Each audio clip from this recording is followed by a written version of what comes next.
Il arrivait aux entraînements comme ça, il lassait pas les chaussures, main dans la poche. Et quand on lui disait, hey Eden, franchement, on est pro et tout machin, il faut que tu aies l'attitude. T'inquiète, t'inquiète, donne-moi le ballon, tu vas voir. Ça, c'est du Eden craché, tu vois. Et quand il prenait le ballon, il faisait ce qu'il voulait. Je me souviens d'une causerie. Yo yo yo l'équipe, c'est votre gars Bilal et j'espère que vous allez tous bien. Aujourd'hui on a l'honneur de recevoir un défenseur talentueux, connu pour sa solidité défensive et son charisme sur le terrain. Il a marqué de son empreinte des clubs prestigieux comme le LOSC, Galatasaray et bien d'autres. Il a également été un membre clé de l'équipe nationale camerounaise. On va revenir ensemble sur sa carrière, ses moments forts et ses nombreux succès. Mais avant les amis, pensez à vous abonner et à liker cette vidéo. C'est important pour le référencement, ça nous aide. Comme vous le savez, c'est la passion qui parle et c'est parti pour cette H2F interview avec Aurélien Chedjou. Bonjour Aurélien, comment tu vas? Bonjour, bonjour, ça va et toi? Ça va, super, merci. Et les gars, avant de démarrer cette interview, je voulais quand même dire un mot, rendre un hommage à Landry Nguemo qui nous a quittés récemment. Le monde du football est en deuil, l'international camerounais ayant réalisé une belle carrière, notamment en France, des passages à Nancy, Bordeaux, la Saint-Étienne. Donc, il est parti à l'âge de 38 ans seulement. Une grosse pensée pour ses proches et sa famille et qu'il repose en paix. T'as eu des contacts, toi? T'étais en contact avec lui? Ah ouais, tout le temps, tout le temps. Il a fait quasiment 10 mois au Cameroun et même quand il n'était pas là, on était en contact. Je suis allé dans sa ville natale à Tchang pour l'inauguration de son building qu'il a fait. Et on s'est vu à Yaoundé plusieurs fois. Il est venu ici à Douala lors de mon tournoi, donc on était en constante relation. Ok, en tout cas, comme on a dit, une grosse pensée à ses proches surtout et à sa famille aussi. Exactement. Sa Et famille, sa femme, ses enfants, son papa, on pense fort à son eux. frère aussi. Évidemment, évidemment. Donc, Aurélien, on va retracer ton parcours, donc ta carrière, Ouais. de tes débuts. On va finir par l'équipe nationale, évidemment. Donc, est-ce que tu peux nous parler un petit peu de tes débuts dans le football? Comment ça se passe ton enfance au Cameroun avant d'arriver en Europe? Écoute, comme tout Camerounais, je suis tombé dans la fièvre du football en jouant au quartier avec mes potes. Puis l'âge de 4 5 ans, on tapait dans le ballon, on tapait même, quand il n'y avait pas le ballon, on tapait dans des bouteilles en plastique pour faire ce qui officiait de ballon à l'époque. Et puis, à l'âge de 10 11 ans, il y a un monsieur qui a eu la belle idée de former une équipe au quartier. Mhm. C'est comme ça qu'on a un peu structuré ce qu'on appellerait entraînement suivi. Et puis, bah, je savais que j'avais quand même un talent. J'ai été repéré par la Cadi Sport Academy. Et puis, de là, mon envol pour l'Euro de Villarreal, après Pau, après Auxerre, Rouen, Lille et Galatasaray, etc. Ouais, c'est vrai, mais tu arrives très très jeune en Europe, à seulement 15 ans. Comment t'affrontes les principales difficultés, toi, auxquelles tu as dû faire face à cette période-là? C'est un changement total. Ah, c'était dur, hein. C'était très dur. Moi, je suis né à Douala, où quand il fait, allez, 20 degrés ou 18 degrés, les gens, ils ont froid. Mais imagine, moi, je suis quitté à Douala le 5 février, dans ma chaleur. Je suis arrivé en Espagne en plein hiver. Tu Ouais. vois le choc de différence. La langue, la nourriture. Je voyais que des blancs autour de moi. Rien que ça, même pour le visu, ça te montre que t'es plus dans ton environnement, quoi, tu vois. Et c'était vraiment difficile. En plus, à 15 ans, j'ai laissé mes potes, j'ai laissé ma famille. C'était un très, très gros sacrifice. Il a fallu s'adapter à un nouvel environnement, pardon. La nourriture n'était pas pareille. Il faut commencer à vivre un peu comme un pro, quoi, même si vous avez 15 ans. Ça veut Ouais. dire que vous avez une certaine heure à laquelle vous devez faire la sieste pour être en forme ou pour les entraînements. Dormir à une telle heure pour aller en cours le lendemain. Ma vie, elle a totalement changé. Je me rappelle de ma première séance d'entraînement. Je l'ai très, très mal passé parce que comme je disais, je sortais de la chaleur de ma ville natale.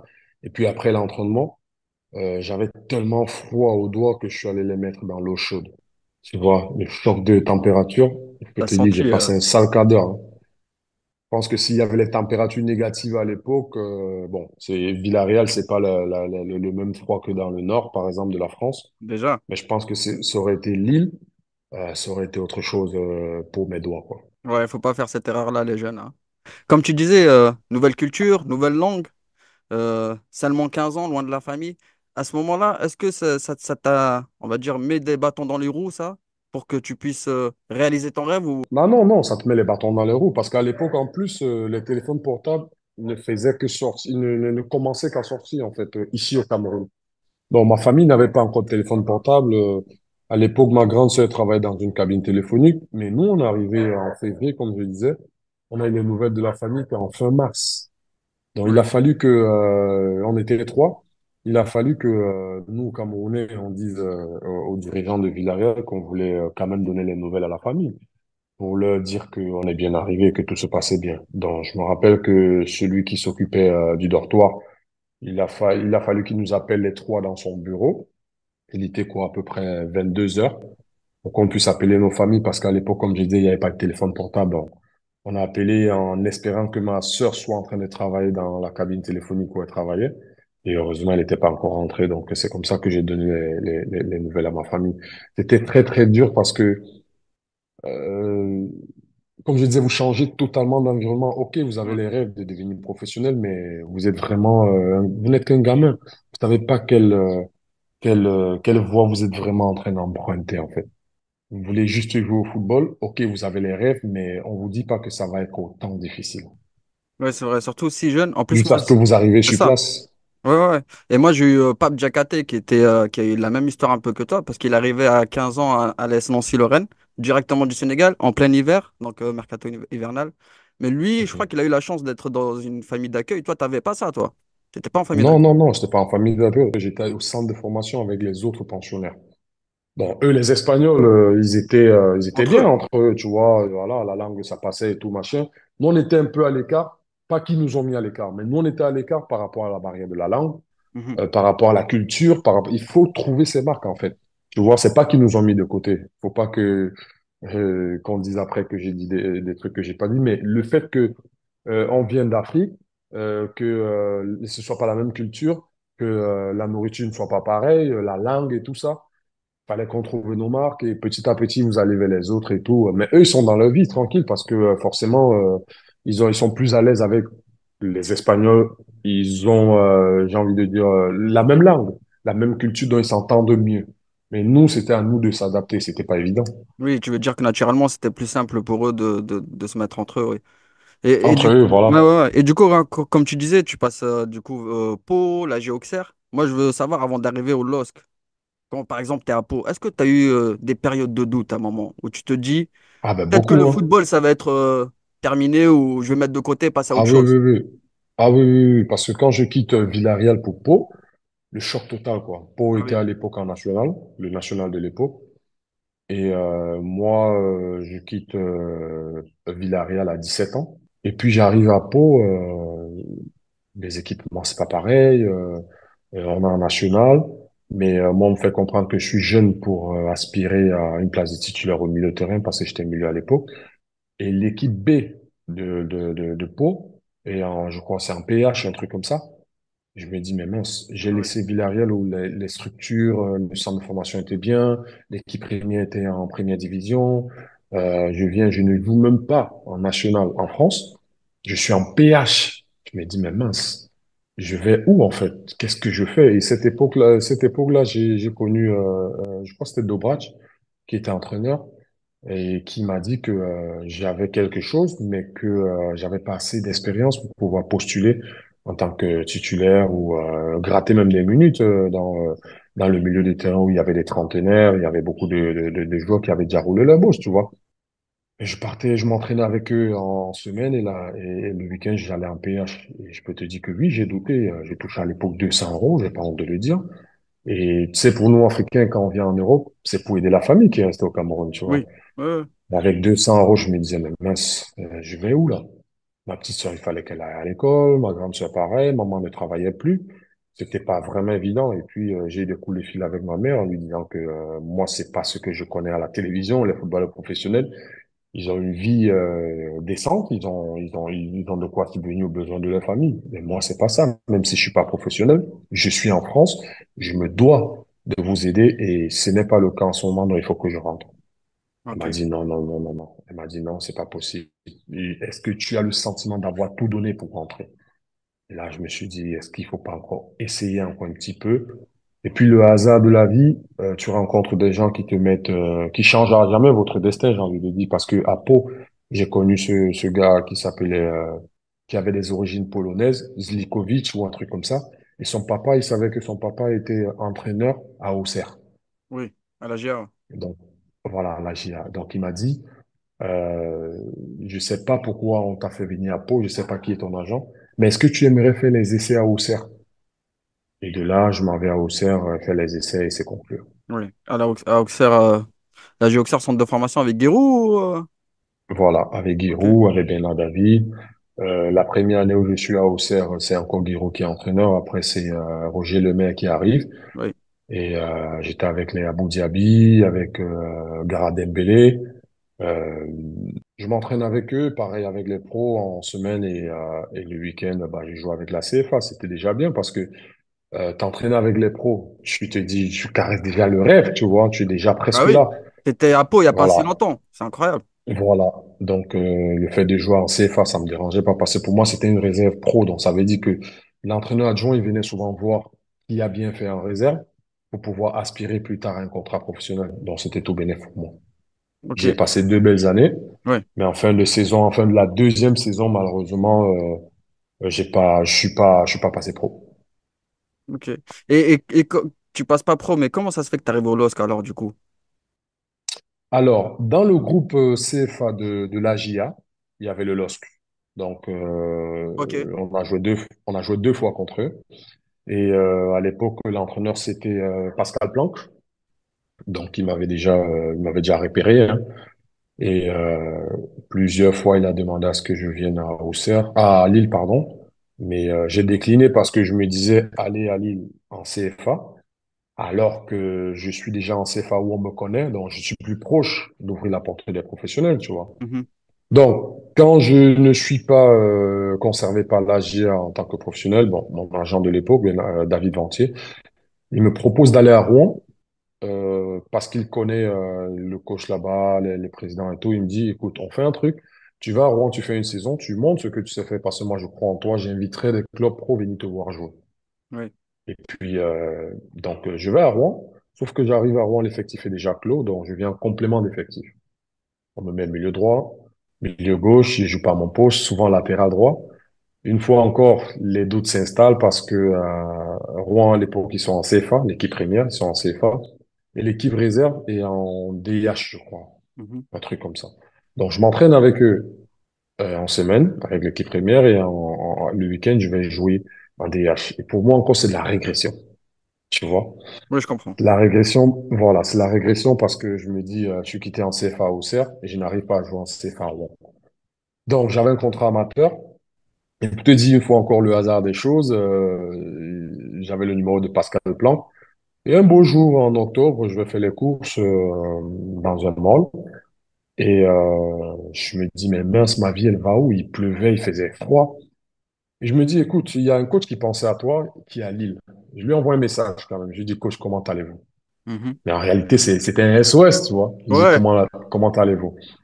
Il me dit, ah, Aurélien.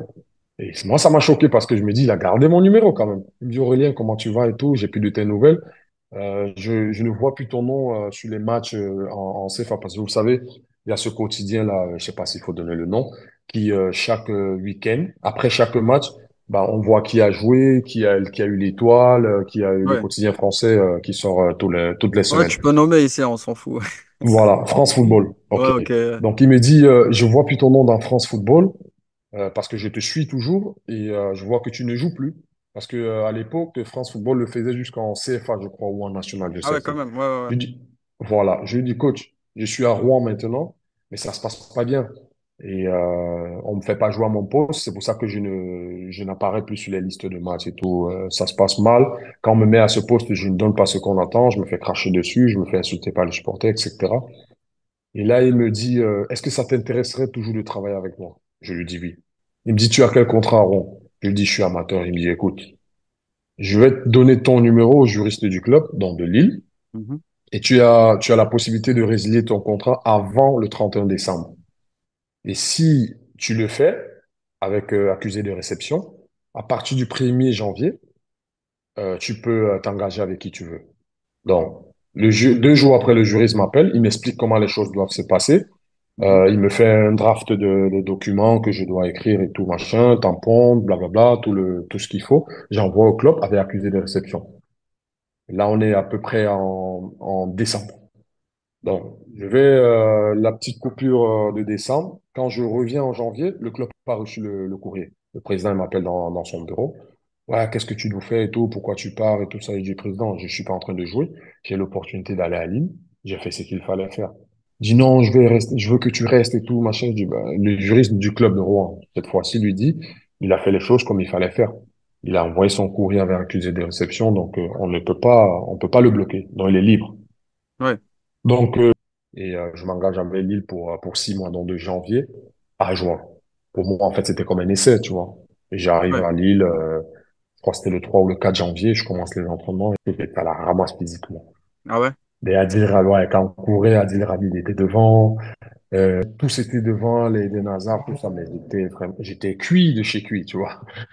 Mais j'ai eu la chance, je suis tombé dans un bon groupe. Les mecs, ils me faisaient que m'encourager. Le coach plan, pareil. Lui, il avait une autre tactique. Il te chambre, mais en t'encourageant, tu Ouais. vois. Et moi, cette bonne humeur a fait en sorte que je puisse sortir le meilleur de moi. À l'époque, j'étais en milieu de terrain. Et petit à petit, j'ai fait mon retard. Et puis, c'est comme ça que je me suis intégré petit à petit à Lille. Ouais. Et avec le LOSC, quand même, tu as connu des gros succès. Un championnat, Ouais, une voilà. coupe, la même année. Donc, Ouais. moi, j'aimerais bien que tu me dises qu'est-ce que tu retiens de ton passage au LOSC, quand même. Que de bons souvenirs. Pour moi, c'était vraiment une surprise agréable parce que, vous savez, quand un nouveau joueur arrive dans le vestiaire, il y a toujours cette petite crainte de savoir, ah, lui, si on l'a appelé, c'est qu'il est venu prendre la place d'un autre. Mais Exactement. honnêtement, Toujours voilà. ça. Les mecs, ils sont bien comportés avec moi, on rigolait, on se chambrait et tout, machin. Et ça m'a permis de m'intégrer. Je peux te dire, au bout de 2 mois avec eux, je partais déjà de temps en temps m'entraîner avec les pros. Tu vois, donc j'ai fait mon retard. Et puis, bah, comme tu le disais, hein, j'ai eu 2 trophées avec eux, avec Lille. J'ai joué en défense centrale avec Adil Rami pour 0 €. Donc, ils m'avaient récupéré moi en libre. Ils avaient pris Adil, ils n'ont En pas plus, donné. C'est des histoires où on va toujours raconter à nos gamins, à nos enfants quand ils vont grandir, de se dire que j'ai été champion de France avec Lille, quand ils ne m'ont même pas acheté, tu vois. On a été formés à Lille. On a été sur le toit de la France, quasiment, tu vois. c'est ça. On a fait un doublé. C'est quelque chose d'inexplicable parce que jusqu'aujourd'hui, quand je vais à Lille, les gens me reconnaissent dans la rue et me disent merci parce que j'ai vu des grands-parents qui arrêtaient leurs petits-enfants. Ils étaient en larmes quand on faisait le bus à l'Impérial, tu vois. De se Ouais. dire que ça faisait, je crois, 54 ans qu'ils n'avaient plus rien gagné. Personne ne misait sur nous. Mais on avait la chance parce qu'on était un groupe vraiment de potes, tu vois. Le fait qu'on s'entende bien en dehors du terrain, qu'on ait nos délires ensemble, faisait en sorte on se trouvait, pardon, sur le terrain, les yeux pratiquement fermés, tu vois. Je savais que quand j'ai le ballon, si euh, euh, Kaba il décroche, bah Balmont il peut faire un autre appel, Eden il peut revenir dans l'espace pour que je la lui mette. On se retrouvait et puis il fallait dire aussi Landreau qui était un bon Car, joueur de pied qui nous a beaucoup aidé, tu vois. Donc c'était vraiment cette équipe-là, je la change pour rien au monde. C'était vraiment c'est une clair. bonne ambiance. C'est une très belle histoire. Honnêtement, quand je t'en parle, j'ai encore la chair de poule et tout parce que en début de saison, honnêtement, personne ne misait sur nous et nous on gagnait nos matchs. On C'est essayait de ça. gagner C'est et nous, ça. ce qui nous amusait, c'était les primes qui s'ajoutaient, en fait. On en rigolait. Ah, si on gagne, ça s'ajoute. Si on gagne. Mais en réalité, c'est les points qui s'additionnaient, tu vois. C'est Et nous, vrai. on regardait que les primes, voilà. Mais à partir de, quand il restait quoi, à peu près 10 journées, on s'est regardé dans les yeux, on s'est dit, il y a quelque chose à faire. Soyons sérieux maintenant, tu vois. Bon, pas qu'on n'était pas sérieux, mais on se Oui, disait, oui, on peut arriver au bout. Parce que nous, ce que nous on faisait, c'était gagner nos matchs. Le week-end, on allait en boîte, on allait peut-être au pub et tout, on s'amusait. Et puis le lundi, il fallait repartir, il fallait remettre le bleu de chauffe pour repartir et tout, tu vois. On se chambrait pendant les entraînements. Et j'essayais des choses aux entraînements qui me mettaient en confiance pour les faire en match. Donc, pour moi, c'était un très bon groupe parce que on avait une bonne ambiance. Tout ce qu'on faisait nous réussissait, tu vois. ouais, c'est vrai. Et moi, je veux savoir, la saison du titre, est-ce qu'à un moment donné, il y a eu un déclic ou quelque chose? Parce que comme tu disais, vous gagnez par rapport aux primes, donc ça vous amusait, mais derrière, vous récoltez des points quand même. Est-ce qu'à un moment donné, vous vous êtes dit, hé les gars, en vrai, on peut aller chercher le titre là? Il y a eu le fait que Moussa Sow, qui venait de Rennes, il enchaînait les buts. Et même lui, il m'en voudra pas si je dis ça, comme il disait, il était refait. Parce qu'au bout de, je crois, au bout de 7 journées, il était déjà à 9 buts. Je me souviens, j'étais dans le bus, lui, il était devant, il a eu un appel. Et on était pratiquement en début de saison. Et il y a un pote qui l'a appelé et j'ai entendu Moussa dire, eh, ma saison, elle peut s'arrêter, je suis refait. J'ai fait 9 buts. J'ai déjà 9 buts, c'est beaucoup pour ma saison, tu vois. Ça y est. Mais après, voilà. Mais après, le fait que lui continue de marquer, il a pris goût. Et quand il marquait pas, j'ai vu en lui le champion qu'il Ok. a été après, tu vois. Quand il a commencé, il s'est dit, hey, il faut que je marque. Nous, on l'a suivi. On lui donnait les ballons pour qu'il marque. Parce que, en général, si vous vous rendez bien compte, quand une équipe est championne, c'est qu'il y a le meilleur buteur en général, 8 cas sur 10, le meilleur buteur est dans leur équipe. Donc, on s'est Ouais, dit, plus il va marquer, et plus on est en train d'aller vers quelque chose qu'on ne souhaite pas vraiment déclarer aux médias. Parce que ouais, nous, ouais. c'était ça. Il fallait pas qu'on parle aux médias De ça, c'était de entre vous, petits quoi. trucs. Voilà. Ça, c'était entre nous. Mais au bout de, quand il manquait à peu près 9, 8 journées, on s'est dit, OK, là, on peut dire. Parce que si tu es premier et que tu ne souhaites pas aller au bout, c'est que tu sais pas ce que tu veux. Mais je me souviens encore une fois d'une conversation que j'ai eue avec Kaba quand on se fait éliminer au Portugal. On est à l'aéroport en train de rentrer à Lille et on est en train de marcher pour aller dans l'avion. Il vient me voir, il me dit, Aurel, je pense qu'on peut être champion. Je le regarde. On est quoi, peut-être en janvier ou février, voire décembre, je sais plus trop. Et je le regarde, je me dis, mais dans ma tête, je me dis, mais il est fou, lui. De quoi tu parles? Ouais, Il fait, mais t'es sérieux là? Il me dit, ouais, si on est sérieux, on peut être champion. Et cette phrase m'est restée jusqu'aujourd'hui. Et quand on était champion à Paris, je suis allé le voir. Je lui dis, yo, ouais. tu avais raison. Il me dit, je t'avais dit, tu te rappelles au Portugal, tu L'hôtel, ouais. vois. C'est des petits trucs, des petites histoires comme ça, ouais. Et puis, on avait aussi un groupe où, quand un titulaire, entre guillemets, est émoussé, le remplaçant, il entre, il fait la différence tout de suite. Je me rappelle du match à Marseille, où Eden, il marque un très beau but là, du pied gauche. Et on se fait égaliser. Mais après, c'est Pierre-Alain Fro qui vient marquer le but du 2-1 sur un centre d'Emerson. Les deux n'avaient pas commencé le match. Ouais, ouais, ouais. Emerson, il centre pour Pierre-Alain Fro qui coupe au premier poteau. Il marque, je crois, du tibia ou un truc comme ça et on gagne 2-1. Tu vois? Je te dis qu'on avait vraiment un groupe où celui qui ne jouait pas, ok, il n'était pas content parce qu'il est compétiteur, on va pas se mentir, mais il n'était pas là pour pourrir le groupe parce qu'il ne jouait pas. Mais une fois qu'on le mettait sur le terrain, il apportait sa pierre à l'édifice. Ce groupe-là, honnêtement, c'était du pain béni pour un entraîneur. Tout le monde allait dans le même sens là pour aller chercher ce titre. Voilà, Et en plus, comme tu as dit, tu parlais exactement. d'Eden Hazard, tu as côtoyé Eden. Donc, au LOSC, qu'est-ce que tu peux nous dire sur Eden? Parce qu'on a entendu tellement de choses sur lui à Lille, quand même. Eden, je préfère parler de lui en tant que personne parce que la star que vous voyez à la télévision aujourd'hui, ça a été un très, très grand joueur. Mais je peux vous dire que l'homme est encore plus grand. Parce qu'Eden, il se prend pas la tête. Vous voyez le Eden qui avait commencé à Nancy, là, avec sa touffe, sa crête et tout ça, avec qui on rigolait, Ouais, jusqu'aujourd'hui, c'est la même chose. Il a 4 garçons. Il est responsable. Mais quand je l'appelle, on se tape des barres. Et ça fait la marque des grands, en fait. Il se prend pas la tête. Tu vois? Quand tu es trop sérieux avec lui, ça va pas coller. Et je pense qu'à un moment donné, c'est ça aussi qui a fait en sorte. C'est mon, ala- c'est mon analyse à moi.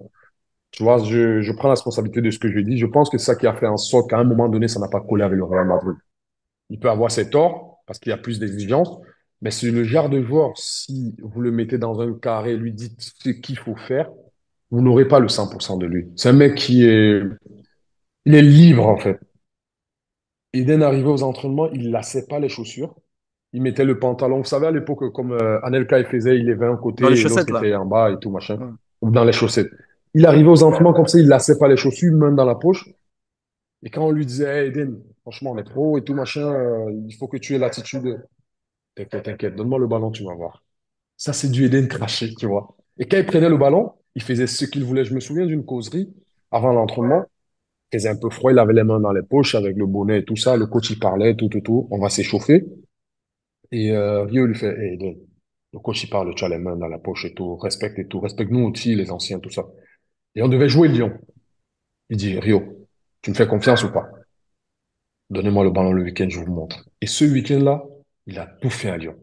Et je te parle des Boumson, des Kim Kallstrom, toute l'équipe de Lyon. La Je crois que grosse c'était équipe. un coup. Voilà, il leur a fait la misère.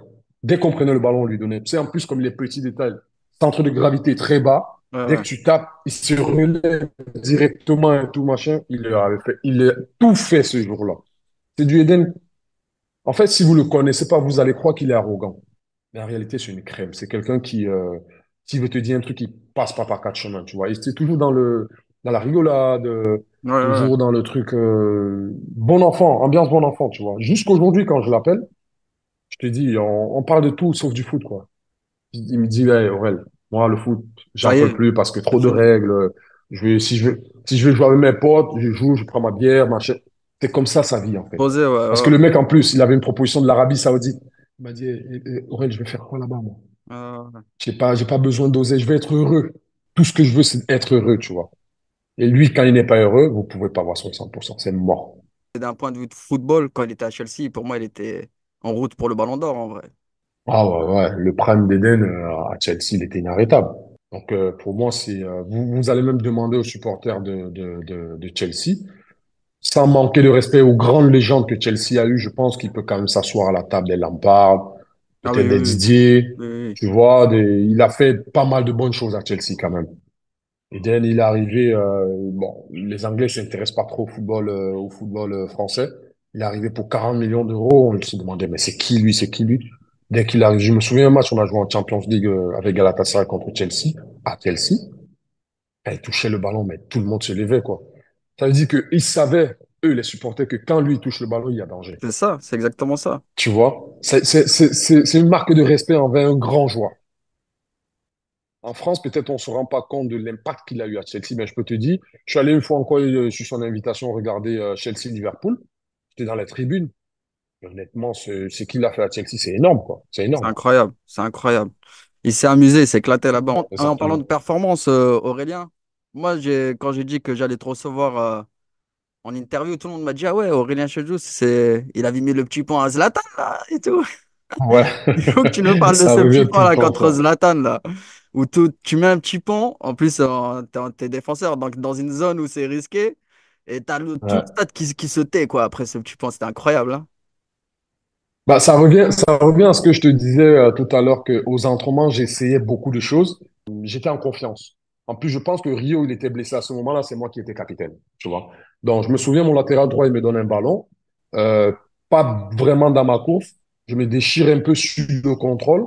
Donc, le ballon, je le contrôle pas vraiment. Et du coin de l'œil, je vois Zlatan qui arrive, tout feu, tout flamme, à 100 à l'heure, tu vois. Vous savez la masse que c'est, Zlatan. Et ouais, Je peux pas mettre mon corps en opposition. Tu vois, si je mets mon coin en opposition, je me fais détruire. Et quand je le vois, je me dis, le ballon, il n'est pas à moi, mais je peux en faire quelque chose. Je vois son élan, je me dis, essaye. Quand je le vois arriver, je me dis, je vais le faire. Je le fais tac avec la semelle et il c'est- passe. Avec son élan, il peut pas s'arrêter. avec tout Parce son que poids il s'il est n'est pas passé. en vitesse, il prend le ballon. Voilà, il est passé. Et là, je me suis dit, ah, Et il a fait un sourire quand même. j'ai donné le ballon. Ouais, il a fait un sourire. Mais le pire, c'est qu'à la Il fin t'a du pas match, attrapé si il t'a attrapé. euh, non, à la fin du match, il y avait Gianni qui était sur le banc de touche, qui n'avait pas commencé le match, qui m'avait dit, Aurel, vu que tu as eu le maillot de Zlatan au match aller Mhm. à Villeneuve d'Ascq, est-ce que ça te dérangerait pas de changer ton maillot avec lui et que tu me le remets? Je lui ai dit, ouais, il n'y a pas de souci. Et donc, à la fin, quand je lui demande le maillot, il me dit, ouais, c'est toi qui m'as mis le petit pont, hein. Well done. Bien joué tout. La prochaine, n'essaie plus. J'ai dit, je pouvais le faire, tu vois. On en a rigolé un peu et j'arrive au vestiaire et C'est Fred fort. Bompard, il m'attrape. Fred Bompard, il m'attrape, il me dit, mais t'es un malade, toi. Je dis, mais comment ça fait? Il me dit, mais t'es un fou, dernier défenseur, qu'est-ce qui t'est arrivé? Il fait, c'est passé ou pas? Il me dit, oui, mais les sueurs froides qu'on a eu sur le banc de touche et tout, le Incroyable. coach, il t'a insulté. Je dis, mais c'est passé, si tu prends pas de risques, tu fais pas. Il me dit, eh Aurèle, ne nous faites plus jamais ça, parce que sur le banc, on n'en pouvait plus, tu vois. On en Incroyable. a rigolé, mais ouais, c'est vrai que ça revient tout le temps. Ça revient tout le Ouais, temps, mais ce petit pont. c'est une image qui reste, qui m'a marqué moi aussi, parce que Ouais, quand tu penses à Aurélien Chedjou, tu penses aussi à ce petit point là que t'as mis, c'est incroyable. Et ensuite, dans ta carrière, après 7 ans passés au LOSC, où tu étais un titulaire ouais. indiscutable, tu joues la Ligue des Champions presque chaque année, tu étais là en patron de la défense.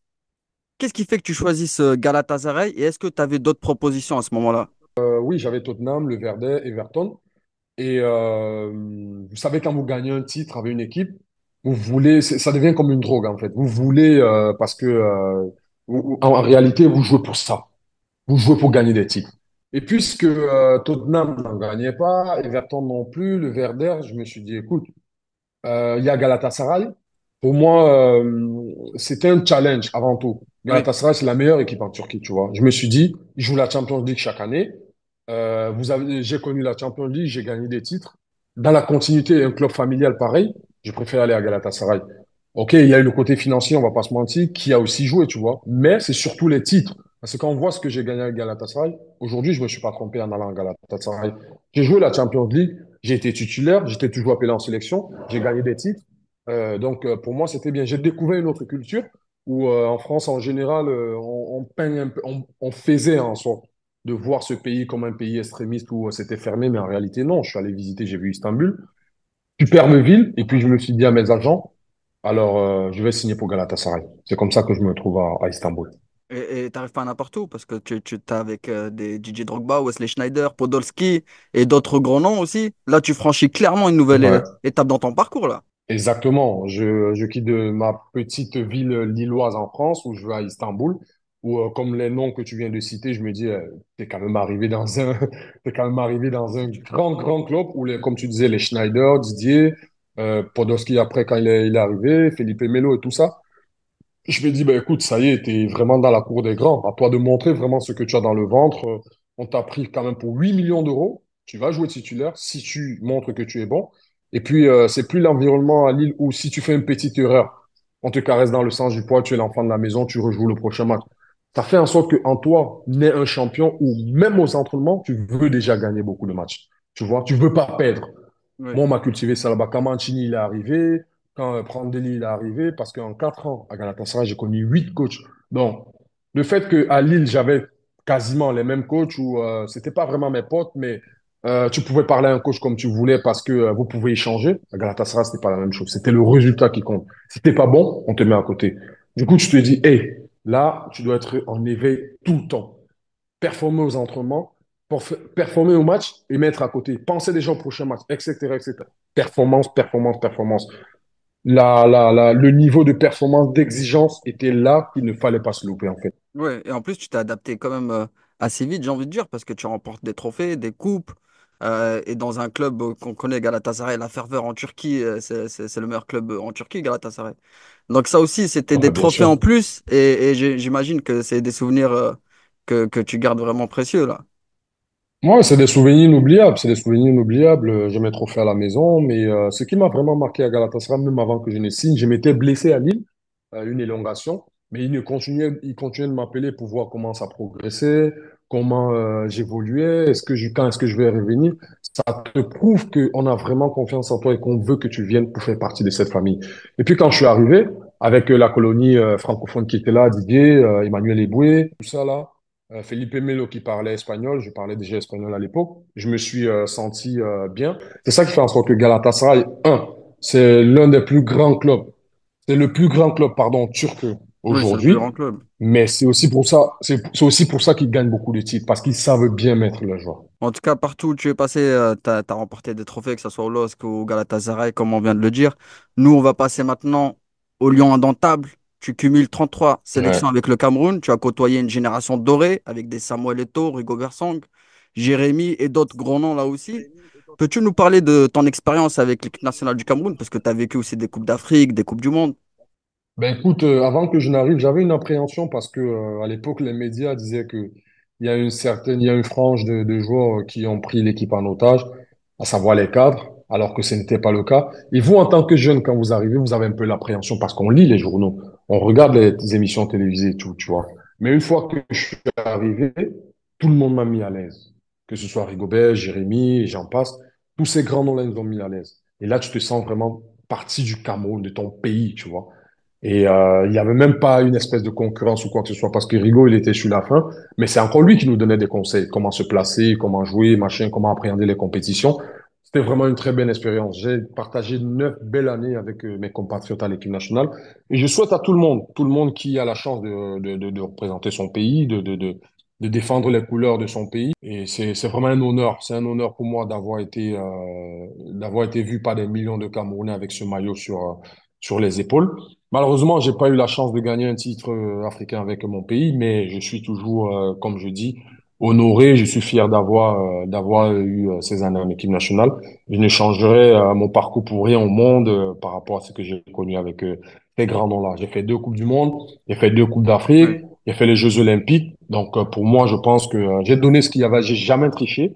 Tu as participé à des Coupes d'Afrique, des Coupes du Monde. Quels sont tes souvenirs de Coupe du Monde?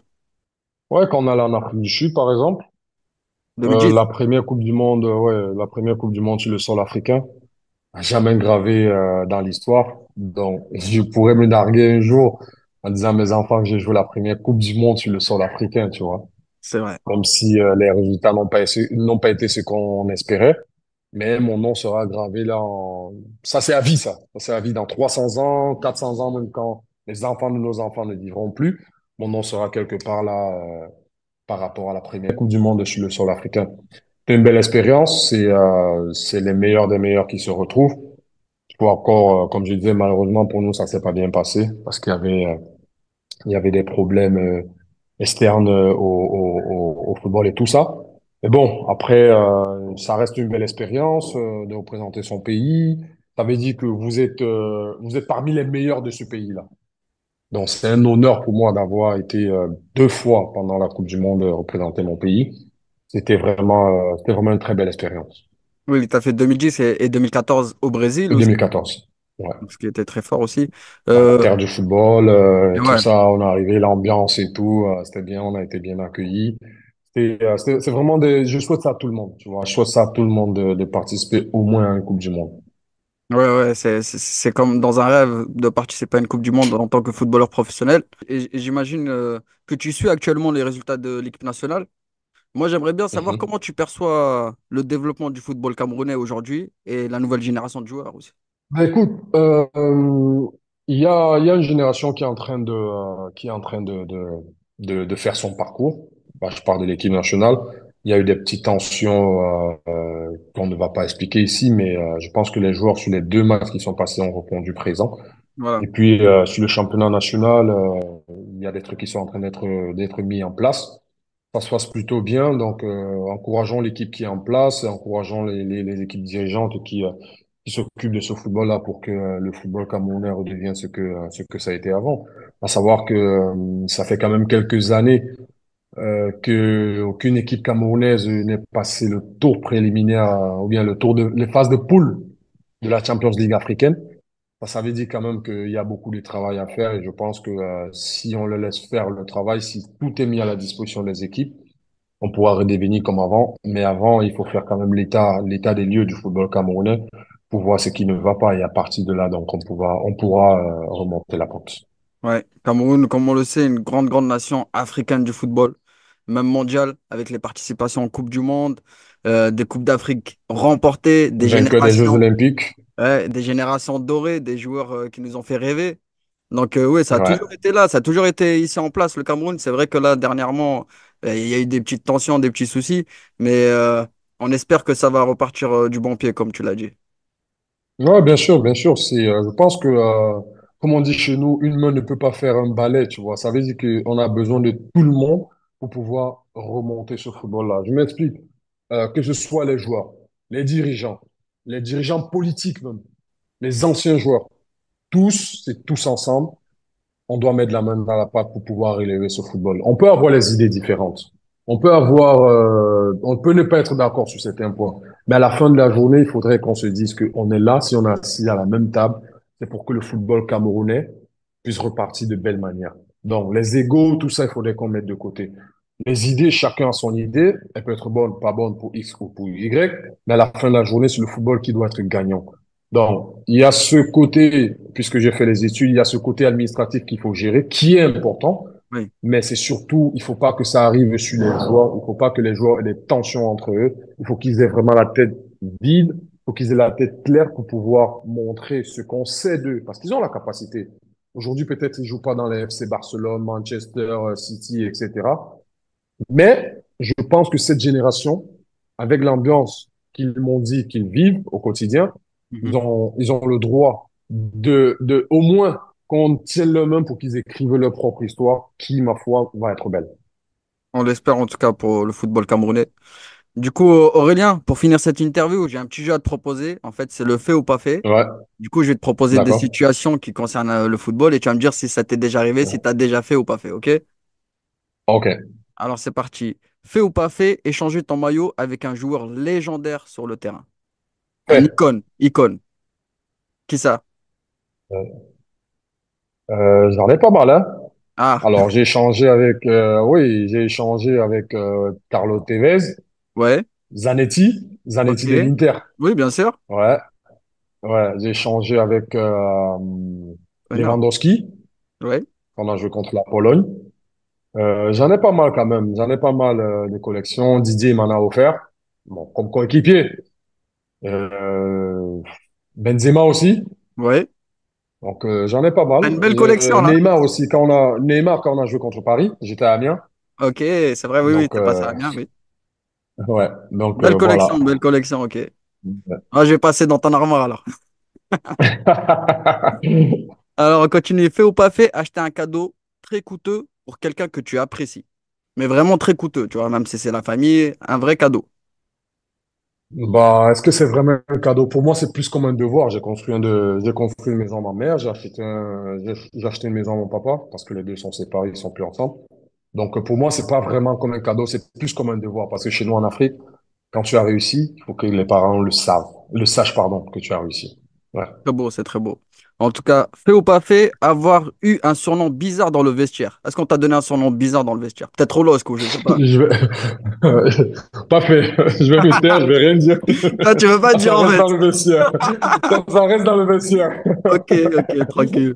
Alors, fait ou pas fait, avoir été réveillé en pleine nuit à l'hôtel par des supporters bruyants. Par exemple, quand t'es à Galatasaray, Fenerbahçe, quand... ça peut arriver. La nuit, là, ils allument les pétards et tout, là. C'était à la sieste, en fait, puisque on prenait un hôtel pas loin du pont. Si vous savez, Istanbul, c'est le côté Asie et le côté Europe. Galatasaray, le côté Europe et Fenerbahçe, côté Asie. Donc, on avait un hôtel, le point P, où on faisait la sieste et tout, avant de partir à Kadikoy pour traverser le pont. Et du coup, quand le bus il se garait, tu montes, tu manges et tout, tu fais ta sieste. Et là, les supporters de Fenerbahçe commencent à faire des pétards partout. Et je me souviens aussi une fois on allait au Nigeria, bon ça c'était avec l'équipe olympique camerounaise. Comme je te disais tout à l'heure, on avait un hôtel qui était pas loin d'un marché. Et la nuit, en plein 3 heures, les mecs ils sont venus se mettre à chanter un petit concert entre eux, mais en réalité ils savaient ce qu'ils faisaient. Ouais, ouais, ouais. Voilà. Très, très bien. Alors, fait ou pas fait, jouer avec une blessure sans que personne ne le sache. Comme ça, au moins, on saute pas ta place, on sait jamais. Ça t'est déjà arrivé, ça. Ça m'est arrivé, mais c'était con et je m'entendais très bien avec le kiné à l'époque de Lille. Et j'avais souvent des soucis avec mes ischios. Et c'était un derby, c'était contre Lens. Ok. Il tenait à jouer ce match. J'ai commencé, il m'a dit, Aurel, si tu joues 45 minutes, c'est mieux de t'arrêter. Parce qu'avec ce que je vois, tu peux pas tenir 90 minutes. Et donc, j'entre à la mi-temps, les 45 premières minutes, bien, j'entre à la mi-temps, il bande, il me dit, arrête, arrête, il faut que tu arrêtes. Je dis non, je vais jouer, parce que c'était Lens. Je suis arrivé 5 minutes après, clac, et je suis sorti. Et là, il m'a dit, je t'avais dit. Ouais, ouais. Après, avec l'expérience, tu commences à comprendre ton corps, tu écoutes ton corps et puis il y a des trucs que tu fais plus, tu vois. Ouais, c'est vrai, tu comprends mieux ton corps avec les années. Ouais. Et pour finir, le dernier fait ou pas fait, avoir été victime d'un prank de tes coéquipiers dans le vestiaire. Surtout quand on a Adil Rami qui traîne. Ah ben tout le temps. Adil, il prenait du gel douche, il mettait dans les chaussures, il cachait Voilà. les clés de voiture, ouais, il cachait les clés de voiture dans les bois, les vêtements avec Aubragnac pareil, Rio Mavuba, ça allait dans tous les sens. Eden Hazard pareil. Il y en a des histoires comme ça. Tu te douches bien tout, tu cherches, tu t'habilles et là t'as pas de clés de voiture. Et malheur pour toi si t'es allé aux étirements ou au bain froid et tout, si tous ils sont partis. Je sais pas ce que tu vas faire en fait. Tu es obligé d'appeler. Mes clés sont où? Et là, tu peux sortir du centre souvent vers 17h, souvent vers 16h. Tu rentres à la maison en taxi, par exemple. C'était vraiment, je te dis, c'était vraiment un très bon groupe. Les blagues, ça allait Ouais. dans tous les sens. Je vois ça de ce que j'ai vu de cette interview, le LOSC, le groupe du LOSC, c'était vraiment quelque chose apparemment. Ah non, c'était quelque chose. C'était quelque chose. Ouais. Ok. En tout cas, merci beaucoup Aurélien pour cette interview. Ça m'a fait plaisir de t'avoir ici sur H2F Interview. Je te souhaite le meilleur pour la suite, en tout cas, Aurélien. Merci beaucoup. Merci à toi d'avoir pensé à moi. Et désolé pour le retard, hein. Je suis très, très pris en ce moment et tout. Non, ça va, on Donc, a. je tenais vraiment à honorer. Merci d'avoir pensé à moi. Non, il n'y a pas de souci. Merci à vous, mes homeboys, d'avoir suivi cette interview. J'espère que ça vous a plu. On se retrouve très bientôt pour d'autres H2F Interview. Et je vous dis à bientôt sur H2F. Ciao, ciao. Ciao.